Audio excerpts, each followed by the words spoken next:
Bueno, esto es un varadero, buenos días, esto es un varadero de uno de los puertos del Mediterráneo, de los puertos importantes.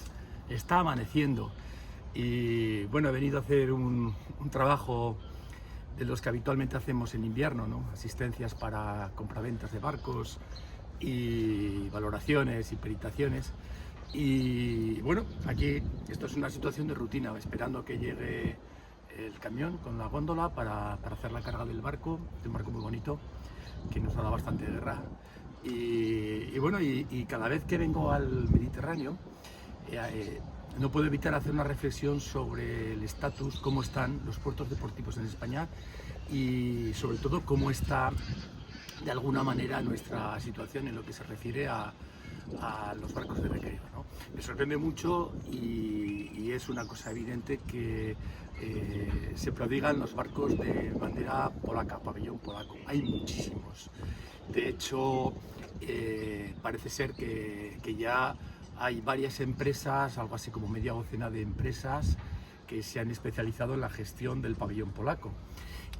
Yo creo que esto invita a una reflexión importante. Precisamente estos días me consta que están en una reunión de ANEM, ahí en una feria en Irún, y a mí me gustaría alzar una voz para señalar que es grave que este éxodo de barcos a un pabellón conveniente, nada menos que el pabellón polaco, que para nosotros no quiere decir nada, pues no deja de ser un signo de una desafección y de un problema que yo creo que compartimos los ciudadanos y nuestra propia administración, ¿no?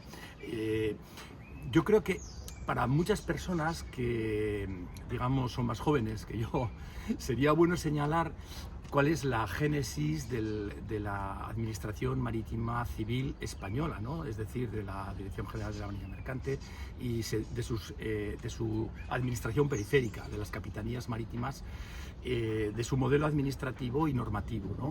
En realidad habría que remontarse, yo lo recuerdo cuando empecé a navegar allá a los años 70, a las comandancias militares de Marina, donde estaba el personal civil, que si mal no recuerdo estaba vinculado a la Subsecretaría de Agricultura y Pesca, tal vez me equivoque, porque esto fue cambiando con el tiempo, antes de pasar a estructuras ministeriales más modernas, y ahí estaba el personal civil que trabajaba, como no, a órdenes del comandante militar marítimo, y se hacían cargo pues, de la cuestión administrativa general, fáctica de los barcos civiles y de los barcos de recreo. Tú ibas allá, lógicamente, pues era el edificio de la comandancia, solemne, arquitectura portuaria, clásica, tradicional, y ahí estaba pues el marinero de reemplazo pues tomando nota en la puerta, se cuadraba, en fin, todas esas cosas, y entrabas y hacías tus trámites en las ventanillas, ¿no?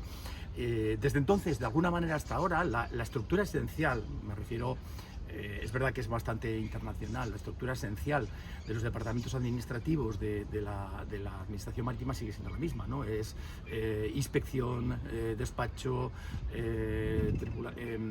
titulaciones, registro, todas estas cosas. Y evidentemente en la estructura administrativa que tenemos hay cosas que funcionan muy bien y que son fantásticas, entre ellas el registro marítimo, que es, yo creo, un modelo.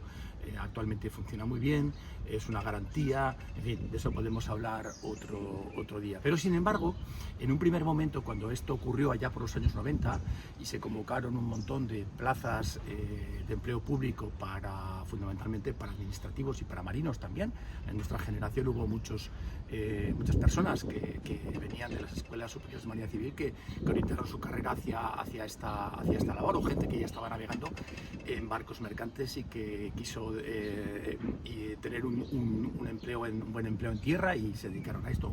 Mucha gente, ¿no? Hubo un pequeño éxodo, ¿no?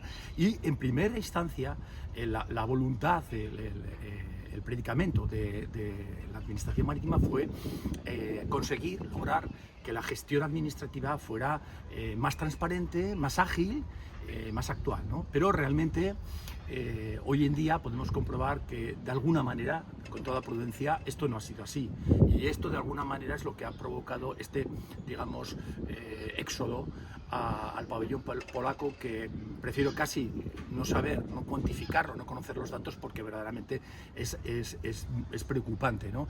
Y por una parte yo creo que significa esto, ¿no? Una desafección, una, digamos, crítica de alguna manera a la gestión administrativa del asunto de barcos de recreo en nuestro país, ¿no? Por lo tanto, en fin, yo creo que esto tiene que dar pie a una reflexión, porque de alguna manera hablamos de un rebaño que se ha dispersado y de un pastor al que se le han escapado las ovejas. Esta es la realidad. Y por otra parte, de un ciudadano descontento que, bueno, con más o menos razón, pues cree que la solución es ponerle a su barco un pabellón polaco, lo cual, desde mi punto de vista, es un error filosófico y es esencial, porque nosotros pertenecemos a nuestro país y nuestro país verdaderamente es un país muy bien situado internacionalmente, que nos da un respaldo cuando viajamos y de alguna manera supone una gran garantía para cuando nos movemos por otras aguas del litoral de otros países, ¿no? Esto cualquiera que haya navegado en otros países sabe perfectamente, me dará la razón, que no es lo mismo navegar bajo un pabellón español en un barco de recreo que navegar bajo un pabellón polaco. Es absolutamente evidente, ¿no? Y además, por otra parte, bueno, pues responde, entiendo yo, a lo que debe de ser el espíritu de la convivencia en un país como el nuestro, ¿no? Por lo tanto, pues no es más que una pequeña reflexión, aprovechando este rato de espera, pero que, en fin, yo le doy muchas vueltas porque creo que es algo que hay que corregir, ¿no? Hay que volver a agrupar el rebaño. Tenemos una fantástica flota de barcos de recreo en crecimiento, una estructura de puertos deportivos, un país de enorme potencial, y es un ámbito en el que hay que mejorar y hay que adoptar pues medidas correctoras verdaderamente prácticas. Tal vez habría que hacer digamos, una estructura nueva. Me refiero a un esquema nuevo de gestión administrativa, mantener lo que verdaderamente es bueno y el resto de las cosas, pues a lo mejor de una manera un poquito radical, conseguir que verdaderamente funcione de una manera ágil y de una manera que el ciudadano se sienta satisfecho y no se genere este tipo de situaciones, ¿no? O sea que nada más, aquí me quedo esperando. Buenos días.